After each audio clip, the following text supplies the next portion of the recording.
जय हिंद, वंदे मातरम, राम राम सभी को एक बार फिर से आपका अपने यूट्यूब चैनल में तहे दिल से स्वागत करते हैं। तो जल्दी से फटाक से उठ जाइए, क्लास को कर दीजिए लाइक और शेयर। तो प्यारे बच्चों, जैसा कि आप सभी को मालूम है कि हम आपके लिए रोज़ाना क्लास लेकर आते हैं। रोज़ की तरह एक बार फिर से आप सभी का स्वागत करते हैं। तो करंट अफेयर्स की क्लास आपकी स्टार्ट हो चुकी है। जल्दी से फटाक से आ जाइए भाई सभी। पहला क्वेश्चन आपकी स्क्रीन पर कुछ इस प्रकार से है। ग्लोबल इलेक्ट्रिसिटी रिव्यू 2024 के अनुसार कौन सा देश 2023 में जापान को पछाड़कर दुनिया का तीसरा सबसे बड़ा सौर ऊर्जा जनरेटर बन गया है? राइट, मोस्ट इम्पोर्टेंट पर्सन है भाई, बहुत ही ज़्यादा, जो कई मतलब कि ऐसे क्वेश्चन अक्सर एग्जाम में पूछे जाते हैं। ग्लोबल इलेक्ट्रिसिटी रिव्यू 2024 के अनुसार कौन सा देश 2023 में जापान को पछाड़कर दुनिया का तीसरा सबसे बड़ा सौर ऊर्जा जनरेटर बन गया है? चार ऑप्शन आपके नीचे दिए गए। ए चीन, B Bharat, C Brazil, D संयुक्त राज्य अमेरिका। जल्दी से कमेंट करें और बताइए। सभी साथी, सभी दोस्त आ जाइए जल्दी से फटाक से, सभी परीक्षाओं के लिए महत्वपूर्ण रहने वाली है। ज़्यादा प्रश्न नहीं लेकर आते हैं, बिल्कुल आप लोगों के लिए समय समाप्त। आंसर आपकी स्क्रीन पर आ चुका है। जापान को पछाड़कर जो है भारत बन गया है तीसरे नंबर का सबसे ज़्यादा सौर ऊर्जा जनरेटर करने वाला देश। इससे बारे में जानकर चलते हैं। भारत जापान को पछाड़कर दुनिया का तीसरा सबसे बड़ा सौर ऊर्जा जनरेटर बन गया है। राइट, जानकर चलते हैं। तो प्यार साथियों, जैसे कि मैं अभी आपको बता रहा हूँ, इससे संबंधित और भी कुछ बातें पूछी जा सकती है। तो एम्बर रिपोर्ट के अनुसार भारत 23 में जापान को पछाड़कर दुनिया का तीसरा सबसे बड़ा सौर ऊर्जा जनरेटर बन गए हैं। ग्लोबल इलेक्ट्रिसिटी रिव्यू 2024 को बिजली उत्पादन पर दुनिया के पहल खुले डेटा सेट के साथ जारी किया गया, जिसमें 92% वैश्विक बिजली मांग का प्रतिनिधित्व करने वाले 80 देशों को शामिल किया गया है। ठीक है, 80 देशों में से तीसरे नंबर पर भारत है। पहले जापान था, अब भारत हो गया है। राइट, वैश्विक बिजली उत्पादन में सौर ऊर्जा की हिस्सेदारी यदि बात करें, 2023 में रिकॉर्ड जो था 5.5% पहुँच गई थी। भारत 2023 में चीन, संयुक्त राज्य अमेरिका और ब्राज़ील के बाद सौर ऊर्जा उत्पादन 18+ TWH में चौथी सबसे बड़ी वृद्धि देख रहा है, जो कुल वृद्धि का से 75% है। ठीक है, चीन, संयुक्त राज्य अमेरिका और ब्राज़ील के बाद। ठीक है, तो भारत में सौर ऊर्जा उत्पादन क्षमता को 2015 में 9वें स्थान से बढ़कर 2023 में 5.8% तक बढ़ा दिया गया है। राइट, तो काफ़ी महत्वपूर्ण हो जाता है प्यारे बच्चों। दूसरी बात, वैश्विक स्तर पर 2015 से 2023 के बीच सौर ऊर्जा उत्पादन 6 गुना बढ़ा हुआ है, मतलब कि बढ़ा है। भारत में इसी अवधि के दौरान 17 गुना वृद्धि का अनुभव हो रहा है। IEA का अनुमान है कि 2030 तक सौर ऊर्जा वैश्विक बिजली उत्पादन का 22% होगी।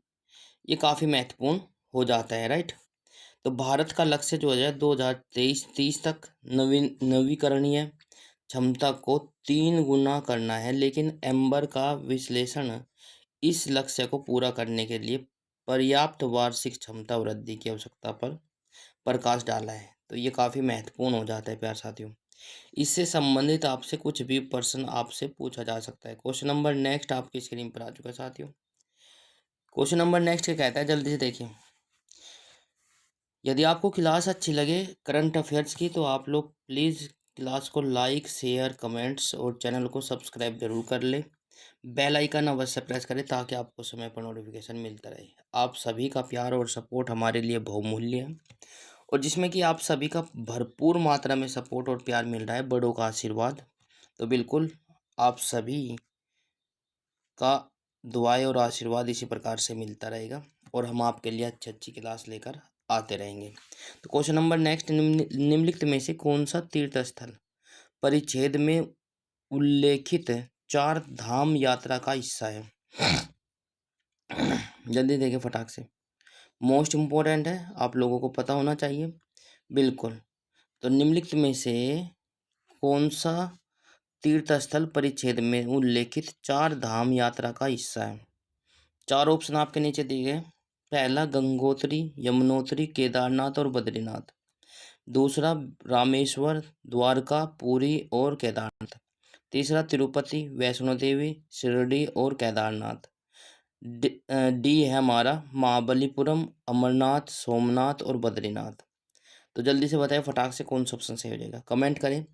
चार धाम यात्राओं में कौन सा शामिल है वो आप लोगों को बताना है, मोस्ट इम्पोर्टेंट है। शाबाश, वेरी गुड। तो आंसर आपकी स्क्रीन पर आ चुका है साथियों, गंगोत्री, यमुनोत्री, केदारनाथ और बद्रीनाथ।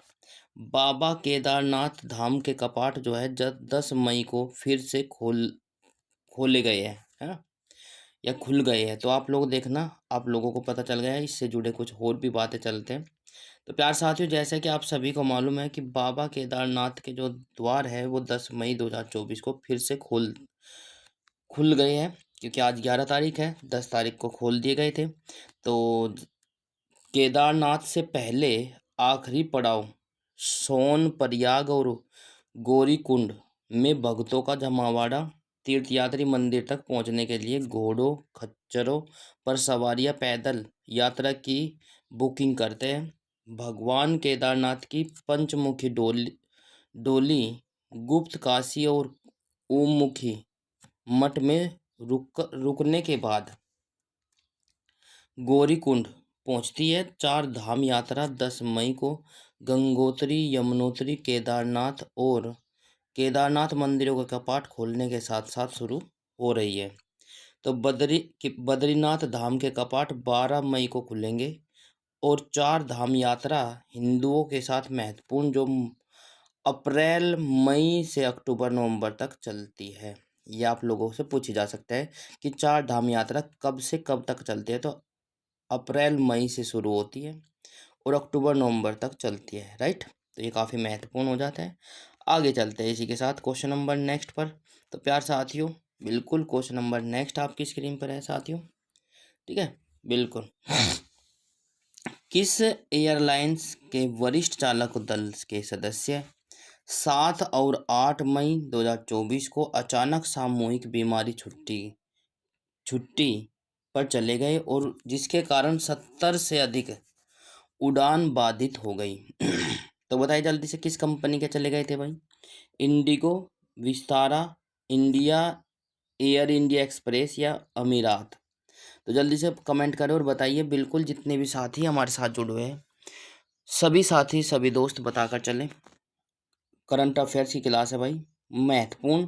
तो आंसर आपकी स्क्रीन पर आ चुका है साथियों, समय समाप्त। एयर इंडिया एक्सप्रेस के जो है कर्मचारी बीमारी छुट्टी पर चले गए थे, जिसके कारण 70 से अधिक जो है उड़ानें रद्द कर दी गई। एयर इंडिया एक्सप्रेस के चालक दल के सदस्य सामूहिक लीव पर चले गए थे, ठीक है। तो प्यार साथियों, काफ़ी महत्वपूर्ण हो जाता है। इसी के साथ क्वेश्चन नंबर नेक्स्ट आपकी स्क्रीन पर है साथियों, बिल्कुल। क्वेश्चन नंबर नेक्स्ट ये भाई लोकसभा सीटों से संबंधित है। बिल्कुल, एग्जाम में कई बार आपको देखने को मिला होगा, ऐसे पर्सन आपको देखने को मिलते रहते हैं। बिल्कुल, महाराष्ट्र कितनी लोकसभा सीटों का योगदान देता है, जिससे यह संसद के निचले सदन में दूसरा सबसे बड़ा योगदान करता है, ठीक है। कहने का मतलब यह है कि महाराष्ट्र में कितनी सीट है जिसके कारण यह दूसरे नंबर पर रहता है, ठीक है। तो प्यारे साथियों, जल्दी से बताइए फटाक से क्या हो जाएगा। चार ऑप्शन आपके नीचे दिए गए, 28, 38, 48, 58। कमेंट करें। बिल्कुल मोस्ट इम्पोर्टेंट पर्सन है प्यारे बच्चों, बहुत ही ज़्यादा। तो आप लोगों को देखकर जाना चाहिए एग्जाम से पहले, बिल्कुल। तो आंसर आपकी स्क्रीन पर आ चुका साथियों, 48। रायेश्वर किला बारामती निर्वाचन क्षेत्र में महाराष्ट्र का सबसे ऊंचा मतदान केंद्र है, ठीक है। यदि आपसे पूछा जाए सबसे बड़ा मतदान केंद्र कहाँ पर है, तो रायेश्वर किला और बारामती निर्वाचन क्षेत्र में महाराष्ट्र का सबसे ऊंचा केंद्र है, राइट। काफ़ी महत्वपूर्ण हो जाता है। इसी के साथ क्वेश्चन नंबर नेक्स्ट आपकी स्क्रीन पर आ चुका है साथियों, क्वेश्चन नंबर नेक्स्ट क्या कहता है, जल्दी से देखिए फटाक से। बिल्कुल, मैं चाहता हूँ कि आप लोग एग्ज़ाम से पहले ये क्वेश्चन आप अक्सर देख कर जाए। बिल्कुल आपको ऐसे क्वेश्चन देखने को मिलेंगे। देखो तभी आप लोग बता पाएंगे और तभी आप लोग विश्वास करेंगे, अदरवाइज नहीं। ठीक है ना। आपका अपना विश्वसनीय चैनल, यदि कोई त्रुटि रहती है तो आप लोग प्लीज़ कमेंट करें, और यदि कोई संशोधन करवाना चाहते हैं तो वो भी बताएं। आपका उसी तरीके से हो जाएगा बिल्कुल, क्योंकि आपका विश्वास और आपकी हर बात आपके मानी जाएगी, बस आप लोगों का हित में होनी चाहिए वे। ठीक है ना। तो प्यार साथियों जल्दी से देखिए फटाक से। भारतीय तटरक्षक बल ने स्वदेशी समुद्री ग्रेड स्टील की आपूर्ति के लिए किस निजी कंपनी के साथ साझेदारी की है? एक बार फिर से, भारतीय तटरक्षक बल ने स्वदेशी समुद्री ग्रेड स्टील की आपूर्ति के लिए किस निजी कंपनी के साथ साझेदारी की है? तो चार ऑप्शन आपके नीचे दिए गए। Reliance industry, Tata steel, Jindal steel and power, भारतीय फोर्ज लिमिटेड। तो जल्दी से देखिए फटाक से कौन सा ऑप्शन सही हो जाएगा, कमेंट करें। बिल्कुल आंसर आपकी स्क्रीन पर आ चुका है साथियों, जिंदल स्टील एंड पावर। ठीक है, शाबाश। क्वेश्चन नंबर नेक्स्ट, वो इसके बारे में जानकर चलते हैं। भारतीय तटरक्षक ने स्वदेशी समुद्री ग्रेड स्टील की आपूर्ति के लिए जिंदल स्टील एंड पावर के साथ साझेदारी की है। शाबाश, वेरी गुड। इसी के साथ क्वेश्चन नंबर नेक्स्ट आपकी स्क्रीन पर आ चुका है साथियों। क्वेश्चन नंबर नेक्स्ट क्या कहता है, विश्व रेड क्रॉस दिवस, विश्व रेड क्रॉस दिवस कब मनाया जाता है? रेड क्रॉस और इसके साथ कौन सा है, रेड क्रिसेंट दिवस। ठीक है, ये भी आप लोगों को ध्यान रखना है। विश्व रेड क्रॉस दिवस कब मनाया जाता है? तो आप लोगों को चार ऑप्शन आपके नीचे दिए गए हैं। ए 7 मई को, बी 8 मई को, सी 9 मई को, डी 10 मई को। जल्दी से कमेंट करें और बताइए कौन सा ऑप्शन सही हो जाएगा। बिल्कुल, कई बार पूछा गया है, बहुत ज़्यादा इम्पोर्टेंट पर्सन है, तो आप लोग एग्जाम से पहले पढ़कर जरूर जाएं। रिवीजन क्लास में भी आप लोग डाल सकते हो, क्योंकि कुछ क्वेश्चंस मैं नहीं लेकर आता हूँ, कुछ क्वेश्चंस जो प्रीवियस के होते हैं, जो आप लोगों ने पढ़े हुए हैं वे आप लोग दीजिए। तो आंसर आपकी स्क्रीन पर आ चुका है, समय समाप्त। 8 मई, 8 मई आपका आंसर हो जाएगा बिल्कुल। क्वेश्चन नंबर नेक्स्ट आपकी स्क्रीन पर है। क्वेश्चन नंबर नेक्स्ट क्या कहता है, विश्व रेड क्रॉस और रेड क्रिसेंट दिवस के लिए 8 मई की तारीख क्यों चुनी जाती है या चुनी गई है? जल्दी से देखिए फटाक से। विश्व रेड क्रॉस और रेड क्रिसेंट दिवस के लिए 8 मई की तारीख क्यों चुनी गई है? चार ऑप्शन आपके नीचे दिए गए।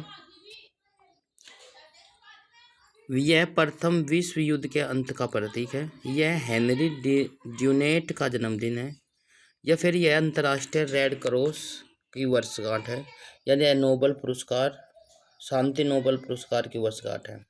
तो प्यार साथियों आंसर आपकी स्क्रीन पर बिल्कुल है। तो बच्चों, हेनरी ड्यूनेट के जन्मदिन दिवस पर 8 मई को रेड क्रॉस दिवस या रेड क्रिसेंट दिवस मनाया जाता है। राइट, तो काफ़ी महत्वपूर्ण हो जाता है। हेनरी ड्यूनेट कौन है? यदि आपसे पूछा जाए हेनरी ड्यूनेट कौन है, तो चार ऑप्शन आपके नीचे दिए गए। संयुक्त राष्ट्र के संस्थापक, इंटरनेशनल रेड क्रॉस के संस्थापक, विश्व स्वास्थ्य संगठन के संस्थापक, और डी हो जाएगा यूरोपीय संघ के संस्थापक। जल्दी से कमेंट करें और बताइए कौन सा ऑप्शन सही हो जाएगा। तो प्यार साथियों बिल्कुल सही जवाब जो बच्चे ऑप्शन नंबर बी के साथ जा रहे हो सही हो जाता है बिल्कुल। तो ये काफ़ी महत्वपूर्ण हो जाता है। तो प्यार साथियों क्लास कैसी लगी कमेंट बॉक्स में ज़रूर बताएं। 10% रोजाना की लेकर आता हूँ, जिसमें कि कुछ क्वेश्चंस 3 या 4 क्वेश्चन आपके प्रीवियस होते हैं, और जो महत्वपूर्ण होते हैं वे ज़्यादा नहीं लेकर आते। याद करने में भी आसानी होगी, सारी चीज़ आसानी होगी। ठीक है ना। तो पर प्यारे साथियों बिल्कुल, यदि आपको क्लास अच्छी लगे तो क्लास को लाइक शेयर कमेंट्स और चैनल को सब्सक्राइब जरूर कर लें। ठीक है, बेल आइकन अवश्य प्रेस करें ताकि आपको समय पर नोटिफिकेशन मिलता रहे।